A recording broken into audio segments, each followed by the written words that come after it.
உணவு திருவிழாவிற்கு வருகை தந்திருக்கிற விலங்குகளையும் உயிரினமாக காத்து இரவு பகலாக காத்துக் கொண்டிருக்கிற வனத்துறை அலுவலர்கள் அவர்களுக்கும், அடுத்த குழந்தைகளையும் தன்னுடைய குழந்தைகள் என்று மேன்மைப்படுத்தி வளர்த்து வருகின்ற அனைத்து பள்ளி தலைமை ஆசிரியர்கள் அவர்களுக்கும், தன்னுடைய குழந்தைகளை விழாவிற்கு ஆயத்தப்படுத்த வேண்டும் என்று ஆயத்தப்படுத்தி இருக்கிற பெற்றோர்கள் மற்றும் மாணவ செல்வங்கள் அனைவருக்கும் என்னுடைய வணக்கத்தினை தெரிவித்துக் கொள்கிறேன்.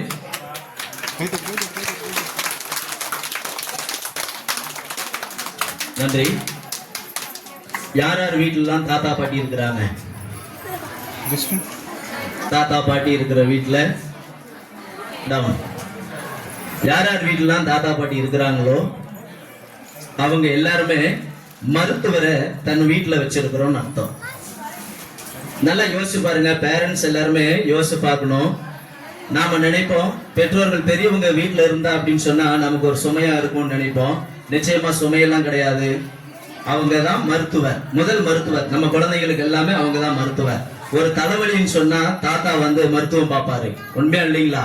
ஒரு காய்ச்சல்னு சொன்னா தாத்தா மருத்துவம் பார்ப்பாரு. அந்த ஜெனரேஷன் எல்லாத்தையுமே நாம இன்னைக்கு இழந்துட்டோம். தென்னையில உட்காந்துட்டு வாசப்படியில உட்காந்துட்டு வெத்தலை பாக்கு இடிச்சு போட்டுக்கிட்டு இருக்கிற அந்த ஆயாவனுடைய ஜெனரேஷன் தலைமுறையை நாம இழந்துட்டோம். பாட்டி வெத்தலை பாக்கு போடுறாங்க அப்படின்னு சொன்னா அவங்களுக்கு சத்து இருக்குது, வெத்தலை பாக்கு போட்டாங்க, 100 ஆண்டு வாழ்ந்தாங்க. இன்னைக்கு நம்ம வெத்தலை பாக்கு போடல, துரித உணவை நோக்கி நம்ம போயிட்டு இருக்கிறோம். பாதி ஆயுசுலயே நம்ம போயிடுறோம். பெற்றோர்கள் வந்து இன்னும் சேர்த்து நான் சொல்லிக்கிறேன், எத்தனையோ பெற்றோர்கள் தன்னுடைய பெற்றோர்களை வயதான காலத்துல கொண்டு போய் முதியோர் இல்லத்துல சேர்த்துட்டு தன்னுடைய குழந்தைகளை கொண்டு போய் ஐசி வார்டுல போட்டுட்டு உட்கார்ந்து இருக்கிறாங்க. ஏன் அப்படின்னு சொன்னா அந்த பெரியவங்க வந்து நம்ம சுமையா நினைக்கிறோம். ஆனா அந்த பெரியவங்க தான் நம்ம குழந்தைகளை அழகா பார்த்துப்பாங்க. நம்ம வயிற்று வலின்னு சொன்னா என்ன பண்ணுவோம்? ஹாஸ்பிட்டல் தூக்கிட்டு ஓடுவோம். தாத்தா பாட்டி ஞாபகம் இருக்குதுன்னு தெரியல, ஆனா இதெல்லாம் வந்து நாட்டு மருத்துவம் பெரியவங்க செய்வாங்க. வயிற்று வலின்னு சொன்னா மண் பானையில சமைப்பாங்க. அந்த காலத்துல மண் பானையில சமைச்சு அந்த பானை அடியில் இருக்கிற அந்த கறியை தேய்ச்சி வெங்காயத்தை போட்டு கொடுப்பாங்க காலையில. எத்தனை பேர் அனுபவிச்சிருக்கிறீங்க எனக்கு தெரியாது, நாங்க சாப்பிட்டுருக்கிறேன். வயிற்று வலி சுகமாயிடும். இன்னும் ரொம்ப வயிற்று வலி தாங்க முடியலன்னா உப்பையும் உப்பு ஒரு பூண்டு ஒரு பல்லு உப்பையும் போட்டு கொடுப்பாங்க. மென்னு குடிச்சு நாம சாப்பிட்டோம் அப்படின்னு சொன்னா அதுவே வந்து மருத்துவமா இருக்கும். களி சாப்பிடணும், சோள சோறு சாப்பிட சொல்லுவாங்க, கம்மஞ்சோறு சாப்பிடுவாங்க, வரகு சோறு சாப்பிடுவோம். இது எல்லாத்துலயுமே நமக்கு சத்து இருந்தது. மருத்துவத்தை நாடி நம்ம போகல. இன்னைக்கு பாத்தீங்கன்னா சின்ன கிராமத்துலயும் ஒரு மருத்துவம் இருக்குது. எங்க ஊர்ல ஹாஸ்பிட்டல் வந்துச்சுன்னு சொல்லி நாம பெருமைப்படுறதை விட நம்ம ஊர்ல வியாதி அதிகமாயிடுச்சு அப்படிங்கறத நம்ம தெரிஞ்சுக்கணும், இல்லைங்களா? ஒரு பொருளை எங்க அதிகமா வாங்குறாங்களோ அந்த இடத்துல நிறைய கடைகள் தேவைப்படும். அது போல வியாதிகள் அதிகமா இருக்குது.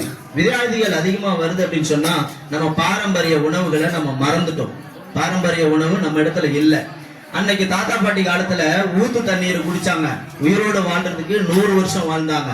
இன்னைக்கு நம்ம அந்த தண்ணியை எடுத்துட்டு வந்து பில்டர் போட்டு குடிக்கிறோம். 40 வருஷத்துல முடிஞ்சிடும் கதை.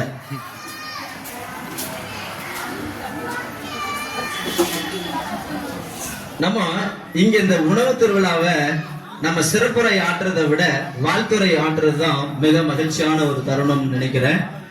சார் வந்து எனக்கு 2007 இருந்து நான் ஜாயின் பண்ண காலங்கள்ல இருந்தே தெரியும். அவர்கிட்ட நான் வந்து உதவி ஆசிரியரா நான் பணியாற்றி இருக்கிறேன்.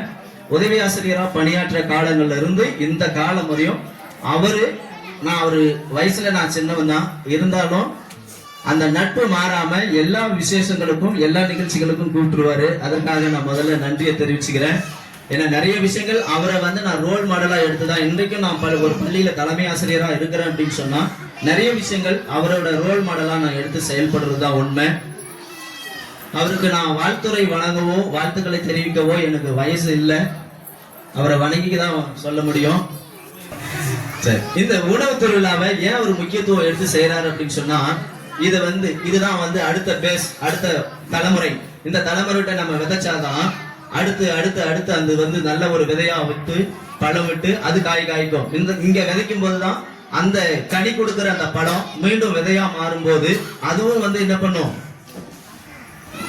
ஒரு தென்னை மண்ணை வளர்க்கிறோம் அப்படின்னு சொன்னா அந்த என்ன விதையோ என்ன ரகமோ அதே ரகம் தான் மறுபடியும் அந்த தென்னை பல தென்னைகளை கொடுக்கும். ஒவ்வொரு விதையும் நம்ம அப்படிதான் சொல்லிக்க முடியும். இங்க இருக்கிற எல்லா விதைகளுக்கும் சாரு விதைக்கிறாரு. நிச்சயமா எதிர்காலத்துல இது நல்ல ஒரு விதையா, நல்ல கனி கொடுக்கிற விதையா மாறும் என்பதில் சிறிதும் ஐயமில்லை. வாழ்த்துரைக்கும் நன்றியுரைக்கும் வாய்ப்பளித்த தலைமை ஆசிரியர் அவர்களுக்கு நன்றி கூறி விடைபெறுகிறேன். நன்றி.